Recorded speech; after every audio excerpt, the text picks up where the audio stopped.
네, 안녕하세요. 이승훈 부동산 연구소의 이승훈 소장입니다. 반갑습니다. 네. 자, 오늘 9월 12일입니다. 기사 보시면은 9월 12일인데, 여기 있네요. 9월 12일인데, 어,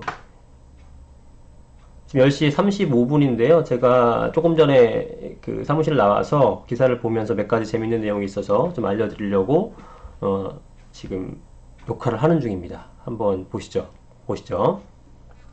제가 오늘 좀 긴팔도 입었고 날씨가 굉장히 좀 추워졌는데 어제 좀 여름인 줄 알고 좀 살짝 벗고 잤더니 목이 좀 안 좋습니다. 좀 이해를 해주시고.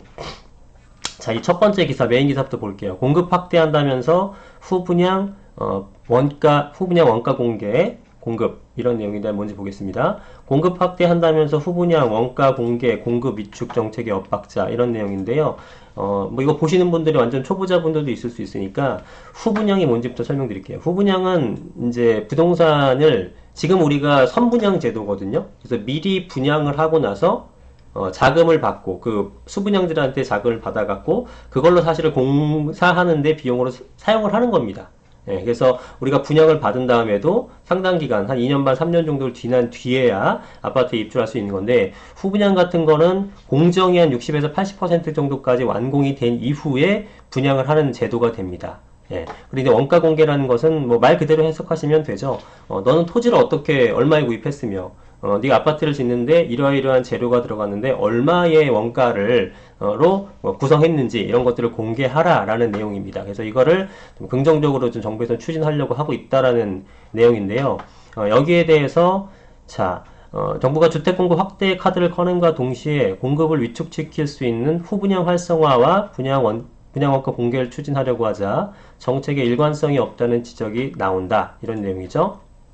자, 지금 그린벨트 해제라든가 이게 지금 막 이슈가 됐죠. 그래서 실제로 근데 어디 해제가 될지에 대해서 언론에 벌써 공표가 돼버리는 바람에 지금 내부적으로 굉장히 고심 중인 것 같은데, 하여튼 이렇게 공급을 늘리는 정책 자체는 굉장히 좋았습니다. 굉장히 좋은데 반면에 이렇게 후분양이라든가 원가 공개를 하게 되면은 공급이 사실 위축되는 내용이 나올 수밖에 없거든요. 예, 그래서 이러한 얘기가 일관성이 없다는 얘기가 나온 거고, 만약에 후분양을 한다 그러면은 당연히 공급이 늦어지게 되겠죠. 공급이 늦어지게 됩니까? 이게 실질적으로 아파트가 입주하는 시기는 똑같지만 어떤 시장의 반응이 있냐면은 예를 들어 선분양을 하게 되면은 내가 먼저 아파트를 구입하게 된 거죠. 아파트를 구입하게 됐으니까 이제 기다리는 겁니다. 어쨌든 그죠? 2년 반 3년 뒤에 공사가 완공되게 되면은 내가 입주를 하면 되니까 내가 구입했으니까 더 이상 집을 구입하려고 하지 않아요. 근데 후분양이라 그러면 내가 그걸 구입한 게 아니죠. 2년 뒤라도 내가 그걸 구입할 수 있을지 정확하게 알지 못해요. 불안한 거죠. 그래서 2년 정도 기다렸다가 후분양한다고 내가 그거를 구입 못할 수도 있잖아요. 다른 사람도 살려고 하니까. 그러니까 그 기간 동안에 불안하니까 다른 거라도 이제 막 살려고 한다고요. 그래서 후분양이 된다 그러면 제 생각으로는 오히려 그 구입하려는 수요자들을 빨리빨리 구입하게끔 못하고 더 뒤로 미루는 효과가 생겨버리죠. 공급이 뒤로 밀려지는 효과가 생기기 때문에 실제로 정부에서 얘기하는 건 선분양이든 후분양이든 입주 물량은 똑같다고 얘기하지만 시장에서 받아들이는 것은 내가 못 사서 조급함으로 인해서 오히려 수요자들은 더 조급증을 느끼게 되고 그러면서 수요를 분산시키는 효과가 없어지게 되는 형태가 돼버릴 걸로 보여집니다. 그래서 이제 그런 것 좀 문제가 될 수 있다라는 거고요. 근데 지금 국토교통부 측은 최종적인 공급 물량은 선분양이나 후분양이 변함이 없다는 입장인데 이거는 약간 해석을 잘못한 게 아닌가라고 생각이 들어요. 자, 그래서 국토부 관계자는 2018년 주거종합계획에서 후분양을 하는 물량만큼 2년간 공급이 멈추게 된다. 공급 물량도 많고 입주 물량도 많은 지금이 후분양을 도입하기에 적절한 시기다. 이것도 좀 웃기죠. 공급 물량도 많고 입주 물량도 많은 현재 지금이 적절하다고 하는데요. 뭐가 공급 물량이 많고 뭐가 입주 물량이 많은지 모르겠습니다. 지금 가장 문제가 되는 것은 전국적인 가격 상승률이 아니에요. 전국의 가격 상승률은요. 지난달, 지지난달 같은 경우는 더 마이너스였습니다. 전체 평균 마이너스였어요. 근데 서울의 집값은 미친 듯이 올랐죠. 그래서 문제가 되는 건 뭐냐면 지금 서울 쪽에 있는 아파트 가격이 서울에 있는 주택 가격이 상승하는 부분인데 서울은 공급 물량도 적고 입주 물량도 적죠. 예. 근데 왜 많다고 표현하는 건지 모르겠습니다. 그래서 이게 지금 근본적인 문제가 되는 건 서울의 집값 상승인데 많다? 이 자체가 팩트가 좀 잘못된 거다라고 저는 생각을 합니다. 자, 분양가 공개하게 되면 건설사 당연히 위축됩니다. 왜 위축되냐면 이제 분양가 공개나 후분양 제도 같은 것들이 당연히 분양가 공개하게 되면은 원가가 얼마인지 아니까 금액을 책정하기 당연히 부담스럽죠. 무작정 올릴 수가 없는 거니까. 또 한 가지는 후분양하게 되면은 후분양할 때까지의 공사비를 다 어떻게 건설사가 충당을 해야 되는 거죠. 수분양대한테 받아서 하는 것이 아니라 건설사가 직접 그거를 비용을 대야 되는 겁니다. 그럼 이렇게 됐을 때 이제 어떤 문제가 생기냐면 예를 들어 우리가 선분양을 받았을 경우에는요, 금액이 지금 뭐 비싸다 싸다 이 절대적인 금액 얘기하는 게 아니라 상대성 개념에서 선분양 금액과 후분양 금액에서는 당연히 후분양 금액이 비싸죠. 그쵸? 왜냐하면 공사 기간 동안의 비용을 수분양대한테 받아서 하게 되면 싸게 줄 수 있는데 그나마 그게 아니라 그 기간 동안에 내가 건설사 입장에서 돈을 빌려가지고 그 이자 충당하면서 내 돈으로 공사를 해야 되죠. 거기에 대한 리스크에 대한 어떤 그 불안감이라든가 이런 것도 다 있는 상태에서 그걸 자기 돈으로 충당하려고 그러면 당연히 리스크도 커지고 비용도 많이 들어가게 된 겁니다. 그럼 그 비용이 많이 들어간 거기 때문에 후분양으로 했을 때는 당연히 선분양보다 가격이 높아지는 거예요. 그쵸? 그러니까 단순하게 선분양보다 후분양 완성된 거 보고 지으면 사면 좋겠다 이게 아니라 선분양보다 훨씬 더 비싸지게 되는 거죠. 그쵸? 이 개념은 뭐 이렇게 어렵지가 않죠. 그래서 보시면 가파르게 오르는 집값을 잡는 방법으로 정치권에서 분양가 공개가 활발하게 거론되고 있다. 있다. 공공택지 내 분양가 상한제 주택에 대한 분양가격 공시 정보는 참여정부 때 61개로 확대됐다가 지금 12개로 이명박 정권 때 2012년 12개로 축소된 바 있는데 이거를 다시 61개 정도로 확대를 하려고 한다는 얘기입니다. 그래서 정동영 민주평화당 대표는 분양원가만 제대로 공개해서 집값 거품 30% 잡힐 것. 부동산에 대해서 정말 너무 잘 모르시는 발언이십니다. 이거는 말이 안 되죠. 분양원가 공개해서 30% 잡히면은 참여정부 때 61개 확대해서 분양원가 공개했을 때 떨어졌어야죠. 하지만 그때 또 가장 많이 올랐었죠. 여러 가지 이유가 있겠습니다만 어쨌든 이거는 좀 말도 안 되고요. 현재 공공택지에서 공급하는 주택의 분양가격 공시 항목은 현재 12개인데 이것을 61개 확대한 규정하고 있다. 긍정적인 태도를 취한 상태다. 자, 근데 건설업계에서 어떻게 반대를 하냐면 원가 공개는 경제활동의 기본 원리에 맞지 않는다.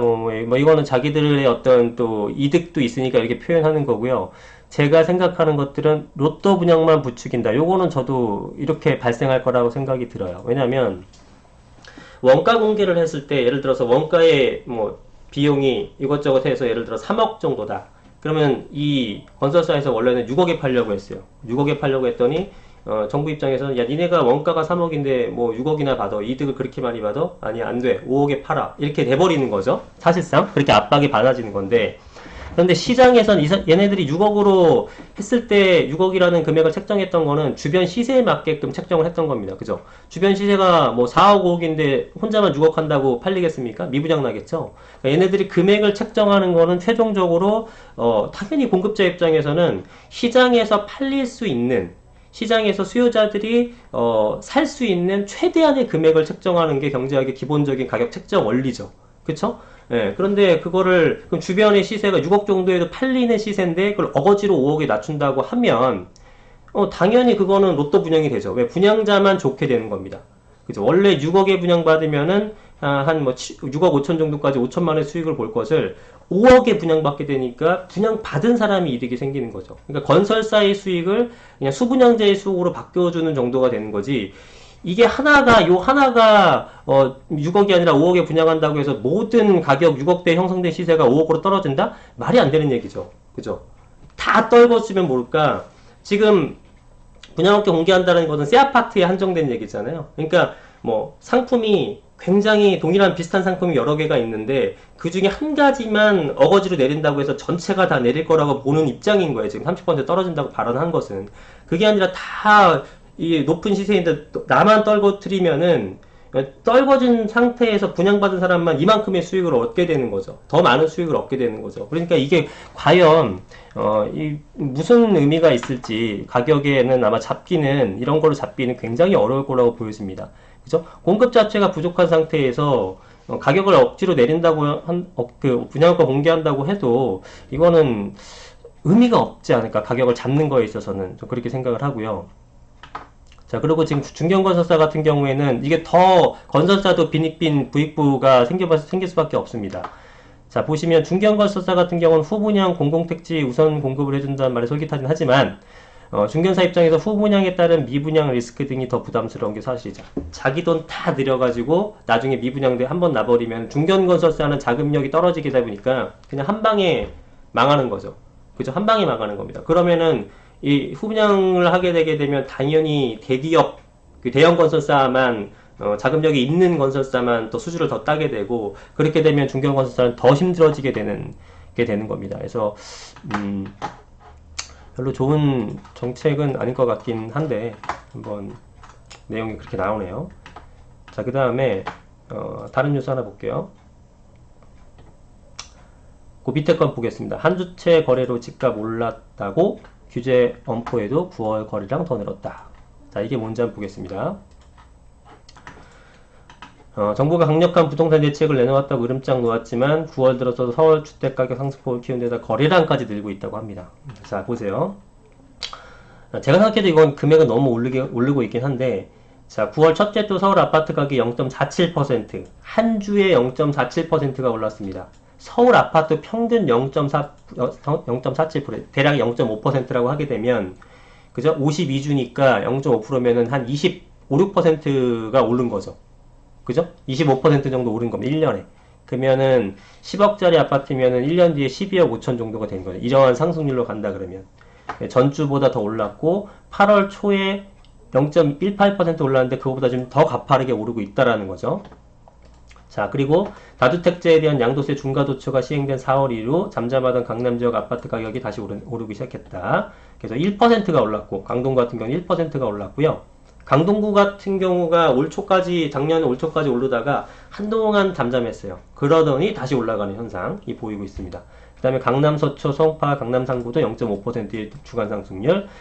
자, 불길은 서울 전역으로 번지고 있다. 노원, 도봉, 강북, 노도강이라고 표현하죠. 노도강이 포함된 동부권 아파트 값이 0.43% 오른 것을 비롯해 구로구와 금천구도 서남구도 0.41% 올랐다. 구로구, 금천구 같은 경우도 대표적으로 안 오르는 지역 중인데 영등포구라든가 그 옆에 광명이라든가 이런 것들이 치고 올라가니까 갭을 메우겠죠. 그죠? 그 다음에 노원구도 한참 잘 오르다가 좀 최근에 주춤했는데 노도강이 되게 안 올랐었죠. 그러니까 도봉 강북 같은 경우는 특히 잘 안 올랐었는데 남들 다 오르니까 따라 올라가는 거죠. 그래서 서울시 전체가 지금 갭을 메우면서 올라가는 현상이 생기고 있는 겁니다. 그래서 아파트값 폭등해서 서해됐던 곳들까지 높은 상승세를 보이고 있다. 제가요, 그러니까 지금의 집값은요, 정말 비정상이긴 합니다. 저도 지금 부동산을 한 12년째 하고 있는데 이렇게 오른 적이 있었을까 싶어요. 없었던 것 같습니다. 그 전에도 아마 없었지 않았을까 싶어요. 지금 부동산 역사 이래로. 그러니까 굉장히 비정상적으로 상승을 하고 있는 건 맞습니다. 예. 저도 집을 여러 채 갖고 있지만, 갖고 있는 사람 입장에서도 이 집값은 좀 너무 많이 오르는 거 아니야 라고 겁이 날 정도로 오르는 거는 사실이에요. 근데 그렇다고 해도 이게 추가적인 상승이 있느냐 없느냐 앞으로 떨어질 거다 이렇게 말씀드리는 건 아니고 어쨌든 비정상적으로 오르고 있다. 그래서 제가 컨설팅이나 예전에 그 고객분들 뭘 사라고 말씀드렸던 분들도 지금 가격이 엄청나게 많이 올랐고 어제 통화하셨던 분 같은 경우에는 한 5개월 전쯤에 상담 받았을 때 아현동을 살까요 분당 살까요 해서 일단 인서울이 조금 날 것 같습니다. 아현동 하시고요. 자금이 전혀 안 되신다고 하더라면 그래도 분당이라도 이제 구입을 하십시오라고 말씀을 드렸는데 최종적으로 어제 통화했거든요. 그래서 분당을 최종적으로 구입하셨대요. 구입하셨는데 얼마 올랐냐면 5개월 동안 3억 올랐답니다. 3억. 예. 근데 아현동은 4억 5천에서 5억 정도가 올랐대요. 어떤 단지인지 이런 거는 제가 밝히지 않을게요. 그러니까 이거는 진짜 말 그대로 엄청나게 하루아침에 몇 천만 원씩 올라가는 현상이 생기니까 겁이 납니다. 그래서 최근에 이런 이상 집값 급등 현상은 만성적인 공급 부족도 있고요. 정말 죄송한 얘기지만 정부의 잘못된 정책도 크게 한몫했습니다. 예, 크게 한몫했어요. 그래서 지금 보시면 자, 실제로는 거래량도 늘었다고 표현됐죠. 여기 안 나왔나요? 거래량도 상당히 올랐다고 얘기를 합니다. 자, 그리고 마포 레미안 푸르지오 같은 경우는 전고가보다 1억 원으로는 14억 정도. 그 다음 기름 뉴타운은 뭐 올랐다 이런 얘기 다 올랐다는 얘기고요. 여기 있네요. 거래량이 많지 않고 한두 채 호가만 높아지고 있다는 분석도 나오고 있지만 실제로 부동산 정보광장에 따르면은 서울의 주택 거래량은 9월달 10일까지 3,600건, 하루 평균 360건 정도가 되는데 8월달보다도 1.5배 늘어난 거고요. 7월에 비교하게 되면 2배 가까이 늘었다고 합니다. 그래서 제가 느낄 때 1, 2, 3월 달까지만 거래가 활발하다가 다주택자 중과세 제도 시행되고 나서 한 3개월간 매물이 좀 약간 거의 그러니까 거래가 잘 안 됐었고 가격도 약간 멈춰있는 듯 하다가 7월 달부터 여름 때부터 다시 한번 쫙 올라가는 현상을 보이고 지금까지 유지가 되고 있거든요. 그래서 이게 계속 가게 되면은 좀 문제가 됩니다. 너무 많이 급격하게 단순하게 너무 많이 오르고 있기 때문에 문제는 될 걸로 보여지는데 실제로 하여튼 거래는 생각보다는 많이 되고 있습니다. 보기보다는 우리 느낌에 따라서는. 자, 그래서 이런 것들은 대출 규제 강화, 세대 대책 축소, 보유세 강화 같은 대책이 큰 효과를 더 주기 어렵다고 본다. 자, 공급 부족이 당분간 계속될 것. 이거는 뭐 정확한 팩트죠. 공급을 할 수가 없잖아요. 그죠? 공급을 할 수가 없고 그 다음에 택지를 새로 조성하는 공급 확대 대책도 내놓을 예정이지만 입지 선정하고 그 다음에 토지 조성하고 공사에서 입주까지 하려면 최소 5년? 제가 볼 때 더 걸립니다. 최소한 6, 7년 이상 걸리기 때문에 당장 공급을 하기 어렵다. 더군다나 이 공급이라는 것도 이번에 발표를 하겠지만 얼마나 서울 접근성이 있는지에 대한 부분도 분명히 보실 필요가 있다는 겁니다. 그래서 지금 제가 느낄 땐 이래요.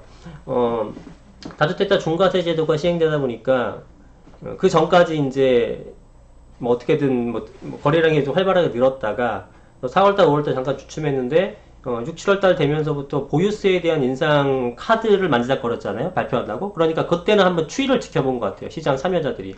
그래서 봄철 4, 5, 6월달에 그나마 좀 거래량이 없었는데 보유세가 나왔는데 별거 아니거든요. 너무 약하게 나왔잖아요. 그러니까 얼씨구 나고 이건 아니다 싶어서 또 산 거예요. 막 사죠. 추가 대책 내놨는데 추가 대책 해놨다는 게 투기지역, 투기과열지구 조정대상자가 늘린 거. 제가 저번에도 말씀드렸지만 지금의 투자자들은 갭 투자자입니다. 전세를 안고 구입하는 거예요. 대출을 활용하는 게 아니라. 왜? 대출은 이미 막혀버렸잖아요. 대출은 이미 막혔기 때문에 대출을 통해서 구입하는 사람은 없어요. 지금은 다주택자가 투자를 쓰고 구입하는 거죠. 그죠? 그래서 그 사람들은 전세를 안고 사는 거고 전세를 안고 사는 것은 결국은 어차피 대출하고는 관련이 없는데 조정 대상 지역이라든가 투기과열지구라든가 이런 것들에 있어서 가장 이제 문제점이 되는 것들은 물론 이제 양도세 부분도 있지만 대출을 죄겠다라는 거거든요. 근데 지금 구입하는 매수자들은 난 어차피 대출 안 받아였고요. 그러니까 도대체 투기지역, 투기과열지구를 지정하는 것들이 지금 현황의 집값을 잡는 것에서는 그렇게 영향력이 연관성이 없는데도 불구하고 그렇게 내놓는 것을 보게 되면은 좀 답답했죠. 그러니까 시장 참여자들은 정부에서 내놓는 대책이 이게 시장에 전혀 효과를 못 주고 있기 때문에 계속적으로 만성적 공급 물량 부족으로 인한 서울 집값 상승은 계속 될 것이라고 판단하고 사는 거고요. 물론 이후에 말씀드리겠지만 가격 담합이라든가 또 지방 쪽에서 올라와서 구입하는 경우도 굉장히 많습니다. 저 같아도 지방 살면 그러겠죠. 지금 서울 집값은 미친 듯이 올라가는데 전국 평균은 마이너스라는 것은 얼마나 지방시장이 안 좋다는 뜻이겠습니까? 그죠? 그러니까 당연히 서울에 올라와서 사고 싶죠. 그래서 뭐 저한테 오시는 고객분들도 지방에서 올라오신 분도 상당히 많고요. 지방에서 아예 버스를 대절해서 올라와서 그냥 소위 말하는 사재기를 하시는 분들도 있습니다. 근데 이거를 뭐 좋다 나쁘다 도덕적인 문제 부분이 아니라 이건 뭐 막을 수 없는 거죠. 합법적인 거니까. 내 돈 주고 내가 집 사겠다는데 그걸 누가 막겠습니까? 그쵸? 그래서 이런 여러 가지 이유들 때문에 가격이 상승을 하는데요. 어쨌든 이번에 나오는 정부의 그 대책이 굉장히 고강도로 나온다고 하는데 지금 뭐 아까 조금 전에 뭐 우리 봤었던 것처럼 또 이런 식으로 공급에 대한 확대에 대한 엇박자를 내놓고 이렇게 좀 또 어설프게 나온다 그러면요. 가격 또 한 번 뜁니다. 정부가 도저히 시장이 그 부동산 가격을 잡을 수 있는 능력이 안 되라는 그런 어떤 시그널을 주게 되면 시장 참여자들은 당연히 구입을 또 매수자들은 또 덤벼들겠죠. 그러면 가격이 한 번 더 오를 수 있기 때문에 이번 정책에서는 좀 제대로 나와주길 기대를 하는데요. 어떻게 나올지 시작부터 좀 계속 엇박자를 내고 있는 부분이라 좀 우려스럽긴 합니다. 그래서 9월 12일자 이제 그 기사가 몇 개가 더 있는데 요거는 조금 있다가 다시 한번 알려드리도록 하겠습니다.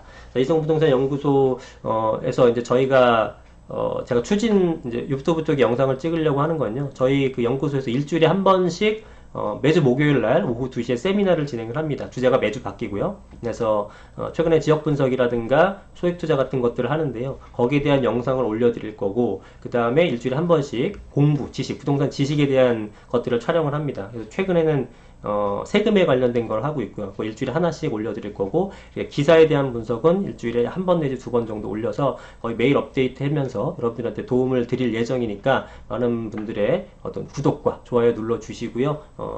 좀 부동산 지식이 좀 많이 쌓이면서 부동산 성공 투자를 하시고, 또 적어도 내 자산에 대한 자기 방어를 할 수 있는 그런 능력을 좀 키우셨으면 좋겠습니다. 자, 조금 이따가 다시 이 부동산 기사를 촬영하면서 만나뵙도록 하겠습니다. 감사합니다.